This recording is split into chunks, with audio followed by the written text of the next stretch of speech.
ako. Oh, bakit parang kang buwisit na buwisit dyan? Paano? May insekto sa loob. Ang kapitbahay mong masugid mong manliligaw. Maghapon ng dito na kay-standby. Ang likot, ang kulit. Sabihin mo nga makulit dyan sa mukong na yan, hakutin na ang gamit at dito na tumira. Nagsabi na ako sa daddy at mami na lilipat na ako dito. Pero ayaw kong payagan. Dahil may sarili kaming bahay.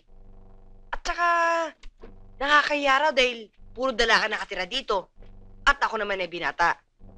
Hi, Jenny. Hi. How's school today? Fine, thank you. You're looking very beautiful and smashing.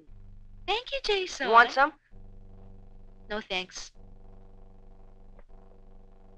Ang bango mo naman yata ngayon. Wala. Nag-skateboard lang ako eh. Medyo pinawisan ako. Jason, go home now, kid. Pinapawi ka na ng mami. Nakikita mo naman na may pinag-usapan kami importante ni Jenny eh.